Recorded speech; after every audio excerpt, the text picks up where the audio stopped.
আপনাকে স্বাগতম। আউটসোর্সিং ইনস্টিটিউটে আপনাকে স্বাগতম। আমরা এই সিডিতে শিখব আউটসোর্সিংয়ের রুলসগুলো, আউটসোর্সিংয়ের সকল প্রকারের রুলস এবং প্রসেসিংগুলো, যেমন আপনি কীভাবে চাকরি খুঁজে বের করবেন, কীভাবে আপনার প্রোফাইল তৈরি করবেন, কীভাবে অ্যাপ্লাই করবেন, বায়ারের সাথে ইন্টারভিউ করবেন, কাজ করবেন, কাজ জমা দিবেন এবং আপনার টাকাটা আপনার ব্যাঙ্ক অ্যাকাউন্টে নিয়ে আসবেন। তো আমরা এই সবগুলো বিষয় পরিপূর্ণভাবে এবং প্র্যাকটিক্যালি শিখব।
দর্শক, স্বাগত জানাচ্ছি RTV IT নাইট অনুষ্ঠানে। আপনাদের সাথে আছে আমি অনন্যা ইসলাম। মূলত তথ্য প্রযুক্তি সংক্রান্ত জানা অজানা নানা বিষয়ে আলোচনা নিয়ে আমাদের এই আয়োজন।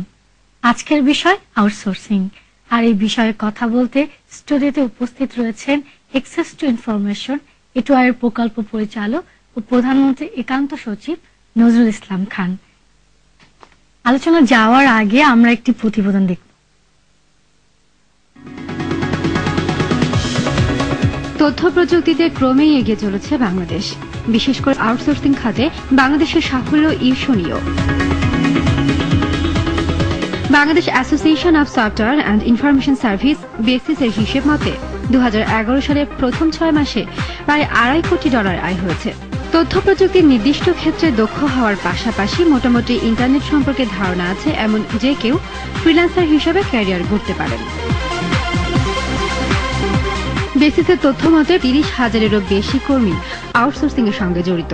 কোন সহজ বিষয়ে দক্ষতা অর্জন করে আউটসোর্সিং করছেন এমন কর্মীর সংখ্যা লক্ষাধিক। আগামী 5 বছরে এই সংখ্যা 1/2 কোটি ছাড়াবে বলে ধারণা করা হচ্ছে।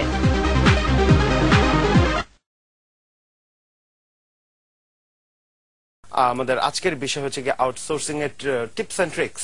ইনফ্যাক্ট আউটসোর্সিং নিয়ে আমরা অনেক কিছু করেছি, অনেক অনুষ্ঠান করেছি, আমাদের অনেক ফিডব্যাক পেয়েছি। বাংলাদেশের মানুষ খুব আগ্রহী আউটসোর্সিং নিয়ে এবং কি বলবো, ওডেস্ক কয়েকদিন আগে আমরা 3 নম্বরে ছিলাম ঢাকা, আউটসোর্সিং এ আমরা অনেক কিছু করতে পারছি, আসলে এগিয়ে যাচ্ছি। ফ্রিল্যান্সিং এবং আউটসোর্সিং এর সাথে জড়িত। তো আসলে এই দুটি ওয়ার্ড, ফ্রিল্যান্সিং এবং আউটসোর্সিং, এই দুটি বিষয়ের মধ্যে আসলে পার্থক্যটা কি, আর যদি একটু জানতে চাই যে আসলে বিষয়টা কি দুটো বিষয়। ওয়েল, ফ্রিল্যান্সিং হচ্ছে স্বাধীনচেতা একটা পেশা। আচ্ছা। আর আউটসোর্সিং হচ্ছে গিয়ে একটা কাজকে বা একটা প্রজেক্টকে আউটসোর্স করা। সো আমরা অনেকে এটাকে বলে থাকি, বাংলাদেশে এটা খুব পরিচিত ফ্রিল্যান্সিং হিসেবে। লাইক যারা এখান থেকে রিমোটলি কাজ করবে বা অন্য প্রতিষ্ঠানের জন্য কাজ করবে on project based or like hourly based. এটাই। আচ্ছা, আমাদের দেশ থেকে কি ধরনের কাজ হয়ে থাকে এবং এই কাজগুলোর মান কিরকম? আমাদের কাজ অনেক ধরনের হয়ে থাকে, তো খুব বেশি হয়ে থাকে আপনার SEO related work. SEO is like search engine optimisation. আচ্ছা, এই ধরনের কাজের মাধ্যমে তো আমাদের দেশের অর্থনীতিতে রেমিটেন্সের একটি প্রভাব অবশ্যই পড়ে। তো এই রেমিটেন্সের প্রভাবটা আসলে কি ধরনের বা কেমন কিরকম হয়ে থাকে বা আমরা কিরকম পাচ্ছি? ওয়েল, আমি আসলে এই ব্যাপারটাকে দেখছি বাংলাদেশের গার্মেন্ট শিল্প যে অবস্থান আছে বর্তমানে, ঠিক সেভাবে দেখছি ইন দ্য ফিউচার।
আউটসোর্সিং কি? আউটসোর্সিং হলো দেশে বসে ইন্টারনেটের মাধ্যমে বিদেশের কোনো অফিসে চাকরি করা। তো এই বিষয়টা আসলে একটু কমপ্লিকেটেড অনেকের কাছে, যে দেশে বসে কিভাবে বিদেশের কোম্পানিতে চাকরি করা যাবে। আর তাছাড়া বস তো আমাকে দেখছে না আমি স্পিডে কাজ করছি নাকি স্লোলি কাজ করছি নাকি একেবারেই কাজ করছি না, এটা বস কীভাবে বুঝবে? আর তাছাড়া আমি কটা থেকে কটা পর্যন্ত কাজ করছি, আদৌ কাজ করছি কি না, এটা বস কীভাবে বুঝবে? মানে আমার স্যালারিটা কীভাবে দিবে? আর সর্বোপরি আমার স্যালারি কীভাবে আসবে? মানে বস থাকবে ওইখানে, আমি থাকবো ওইখানে, তাহলে আমাকে কীভাবে উনি পেমেন্ট দিবে, আমি কীভাবে আমার স্যালারি পাবো? তো এই সবগুলি বিষয় অনেকটা ঘোলাটে। তো যাই হোক, আমাদের এই আলোচনাতে এই বিষয়গুলো ক্লিয়ার হবে। ওকে, আমি এখন আলোচনা করছি আউটসোর্সিং কি। আচ্ছা, আমরা কেন বিদেশ যাই, বা হ্যাঁ, আমরা কেন বিদেশ যাই? অ্যাকচুয়ালি আমরা আমাদের ইনকাম ম্যাক্সিমাইজ করার জন্যই বিদেশ যাই। আর বিদেশি কোম্পানিগুলো আমাদেরকে বিদেশ কেন নেয়, মানে তাদের দেশে আমাদেরকে কেন নেয়? তারা দুই ধরনের কাজ করানোর জন্য আমাদেরকে নিয়ে যায়। প্রথমত শারীরিক শ্রমের কাজ, আর দ্বিতীয়ত অফিসিয়াল চাকরি। অ্যাকচুয়ালি তাদের দেশে ম্যান পাওয়ার কম, তো সেই জন্য তারা বিভিন্ন দেশ থেকে লোক নিয়ে যায় কাজ করানোর জন্য। তো কাজগুলো দুই ধরনের, একটা হচ্ছে শারীরিক শ্রমের কাজ আর একটা হচ্ছে অফিসিয়াল চাকরি। তো শারীরিক শ্রমের কাজগুলো করানোর জন্য তারা আগে যেভাবে লোক নিয়ে যেত এখনও সেভাবে লোক নিয়ে যায়। আমরা দেখি যারা বিদেশে যায়, স্পেশালি আপনার সৌদি আরব, মিডল ইস্টের মানে বিভিন্ন দেশে, তারা শারীরিক শ্রমের বিষয় নিয়ে যায়। আচ্ছা, অফিসিয়াল চাকরি। তো বিদেশের বিভিন্ন কোম্পানিতে অফিসিয়াল কাজ করার জন্য লোক প্রয়োজন হয়। তো আগে ওরা সরাসরি লোক নিয়ে যেত অফিসিয়াল কাজগুলো করানোর জন্য, কিন্তু এখন টেকনোলজির অ্যাডভান্সমেন্টের ফলে এবং স্পেশালি ইন্টারনেট টেকনোলজির অ্যাডভান্সমেন্টের ফলে এখন আর সরাসরি বিদেশে নিয়ে যাওয়ার প্রয়োজন হয় না অফিসিয়াল চাকরি করানোর জন্য। দেশে বসেই, মানে যে কোনো দেশে বসেই যে কোনো দেশের অফিসে চাকরি করা যায়। যেমন বাংলাদেশের কোনো ব্যক্তি তিনি নিজের ঘরে বসেই আমেরিকার কোনো অফিসে চাকরি করতে পারবে ইন্টারনেটের মাধ্যমে। কীভাবে করা যাবে সেটা আমি একটু পরে বোঝাচ্ছি। তো এক দেশে বসে যদি আরেক দেশের অফিসে চাকরি করা যায়, তো এতে করে বিদেশি কোম্পানিগুলোর খুবই সাশ্রয় হয়। কারণ সরাসরি লোক নিয়ে গেলে ওদেরকে স্যালারি দিতে হয় অনেক বেশি। মানে মনে করুন বাংলাদেশ থেকে একজন লোককে আমেরিকাতে নিয়ে গেল অফিসিয়াল কোনো একটা চাকরি করানোর জন্য, তাহলে তাকে কিন্তু আমেরিকান স্কেলে স্যালারি দিতে হবে। যেমন আমেরিকার যে কোনো অফিসিয়াল জবের জন্য মিনিমাম স্যালারি স্কেল হলো 3 লাখ টাকা, মানে যেটা বাংলাদেশি ভ্যালুতে 3 লাখ টাকা।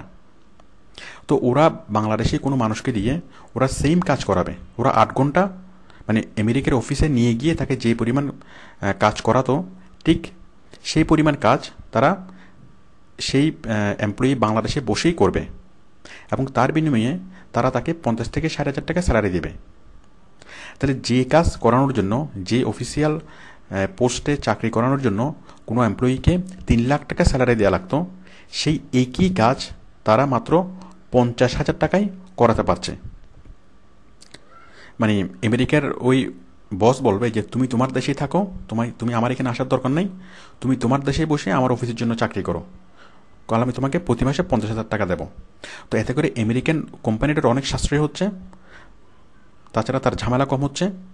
এবং বাংলাদেশের যে এমপ্লয়ি যিনি 50,000 টাকা স্যালারি পাচ্ছে, তিনি হয়তো যদি কোনো দেশের কোনো লোকাল কোম্পানিতে জব করতো, তিনি পেত 10,000 টাকা। তো যার ফলে আমেরিকান কোম্পানিরও লাভ হচ্ছে এবং বাংলাদেশের এমপ্লয়িরও লাভ হচ্ছে। তাহলে এটি হচ্ছে আউটসোর্সিংয়ের সুফল। এখানে বোথ কোম্পানি অ্যান্ড এমপ্লয়ি উভয়ই লাভবান হয়। জাস্ট আমরা চাকরিটা সরাসরি আমেরিকাতে গিয়ে না করে অথবা সরাসরি ইউরোপের কোনো দেশে গিয়ে না করে আমরা ভার্চুয়ালি এপিয়ার হয়ে ইন্টারনেটের মাধ্যমে কাজটা করে দেব। ওকে, এখন আমি আলোচনা করব যে কীভাবে সম্ভব ঘরে বসে কিভাবে বিদেশি কোম্পানিতে চাকরি করা যায়। আমি ছোট্ট একটা এক্সাম্পল দিয়ে বোঝাচ্ছি। মনে করুন আমেরিকার কোনো একটা অফিস, তো অফিসে তো নিয়মিত টাইপের কাজ করার প্রয়োজন হয়। সাপোজ বস একটা অ্যাপ্লিকেশন লিখে দিল হাতে, এটা কম্পিউটারে টাইপ করতে হবে। তো মনে করেন কোনো একটা অফিসে 100 পৃষ্ঠা হাতে লেখা 100 পৃষ্ঠা ডাটা এন্ট্রি করতে হবে। তো আমেরিকা থেকে যদি কাজটা করাতে হয়, মানে আমেরিকার কোনো ডাটা এন্ট্রি ফার্ম থেকে অথবা আমেরিকার কোনো কম্পিউটারের দোকান থেকে যদি কাজটা করায় ওই কোম্পানি, তাহলে কমপক্ষে তার $100 খরচ হবে। এটা সাপোজ অ্যামাউন্ট, মনে করলাম তার $100 খরচ হবে আমেরিকা থেকে কাজটা করালে, 100 পৃষ্ঠা টাইপ করালে। আচ্ছা, এখন আমেরিকান ওই কোম্পানি যদি আমেরিকা থেকে কাজটা না করিয়ে ইন্টারনেটের মাধ্যমে অন্য কোনো দেশের মানুষকে দিয়ে করায়, মানে এমন দেশের মানুষ যে দেশে শ্রম বাজার সস্তা, যেমন বাংলাদেশ বা ভারত বা ফিলিপাইন, যেমন এইরকম দেশের যে কোনো একটা দেশের মানুষকে দিয়ে যদি করায়, সে অনেক কম খরচে কাজটা করাতে পারবে। সে $20 বা $30 দিয়ে কাজটা করাতে পারবে। এখন কিভাবে করাবে?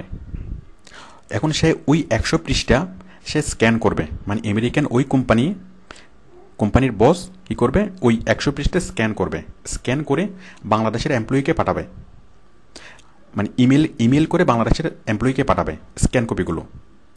তো বাংলাদেশের যে এমপ্লয়ি ইমেল থেকে সেই স্ক্যান কপিগুলো দেখে উনি টাইপ করে আবার সেই বিদেশি বসকে উনি ট্রান্সফার করবে, মানে সেন্ড করবে। তাহলে কোনো ঝামেলা ছাড়াই ওই 100 পৃষ্ঠা স্ক্যান করতে সময় লাগবে বড়জোর 10 মিনিট। তো যার ফলে বস ওইখান থেকে কাজগুলো, মানে স্টেটমেন্টগুলো, ডকুমেন্টগুলো পাঠিয়ে দিচ্ছে, হাতে লেখা পেজগুলো স্ক্যান করে। আর এখান থেকে বাংলাদেশের এমপ্লয়ি তিনি নিজের ঘরে বসেই সেই ইমেলটা পড়ে সেগুলা টাইপ করে আবার ওনাকে সেন্ড করছে। তো যার ফলে কোম্পানি খুব অল্প সময়ে কোনো রকম হ্যাজার্ড ছাড়া কাজ পাচ্ছে, আর তাছাড়া খরচও অনেক কম হচ্ছে। তো এইভাবেই এই যে আমি যে এক্সাম্পলটা দিলাম ডাটা এন্ট্রির কাজ, যে বস স্ক্যান করে পাঠিয়ে দিবে, আমরা এখান থেকে দেখবো, দেখে টাইপ করব। তো এইভাবে অফিসের সকল কাজ করা যায়, সকল প্রকার কাজ। তো আমি যে এক্সাম্পলটা দিলাম ডাটা এন্ট্রি, অ্যাকচুয়ালি আমরা ডাটা এন্ট্রির কাজটা করব না, আমরা করব এসইউর কাজ। যাই হোক, আমরা এটা নিয়ে পরে আলোচনা করব, কারণ ডাটা এন্ট্রির কাজটা অ্যাকচুয়ালি ভালো কাজ না, কারণ এখানে পেমেন্ট পাওয়া যায় কম, তাছাড়া এটা বোরিং কাজ, রোবোটিক জব। তো এসব কারণে ডাটা এন্ট্রির কাজটা পারফেক্ট না আউটসোর্সিংয়ের জন্য। আউটসোর্সিংয়ের জন্য পারফেক্ট হলো এসইউর কাজটা।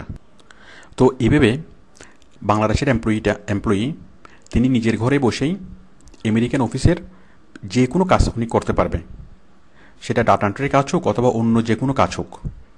প্রয়োজনে তিনি বসের সাথে সরাসরি কথা বলতে পারবে, বসকে ফেস টু ফেস দেখতে পারবে, ক্লায়েন্ট, কলিগ সবাইকে দেখতে পারবে। তো এভাবে অন্য চাকরিগুলো করা যায়। বাট আমরা যে চাকরিগুলো করব, আমরা আউটসোর্সিংয়ের মাধ্যমে যে চাকরিগুলো করব, এমন জবগুলো করব যেগুলোতে বায়ারের সাথে কথা বলতে হয় না, বায়ারকে অত জটিল কোনো ইংলিশ লিখতে হয় না, তারপর মানে ভিডিও বা অডিও কনভারসেশন করতে হয় না। খুব অল্প ইংলিশ জেনে এবং অল্প কম্পিউটার জেনে যে কাজগুলো করা যায়, আমরা সেই ধরনের কাজগুলোই করব। যেমন সেরকম একটা কাজ হলো এসইউর কাজ। তো আমরা দেশে বসে বিদেশের অফিসে চাকরি করব, বিদেশের অফিসের কাজগুলো করে দেব, দেন সেই কোম্পানিটা আমাদের ব্যাংকে টাকা ট্রান্সফার করবে। আমরা জানি যে কোনো দেশ থেকে যে কোনো দেশে ব্যাংক ট্রান্সফার করা যায়, এটা খুবই সহজে করা যায়। তো আমেরিকান সেই কোম্পানিটা আপনার ব্যাঙ্ক অ্যাকাউন্টে সরাসরি ট্রান্সফার করবে, আপনি আপনার ব্যাঙ্ক অ্যাকাউন্ট থেকে সেই স্যালারিটা ড্র করতে পারবেন। তো আমি সব কিছুই দেখাবো, সব কিছু প্র্যাকটিক্যালি দেখাবো যে কীভাবে স্যালারি ট্রান্সফার করতে হয়।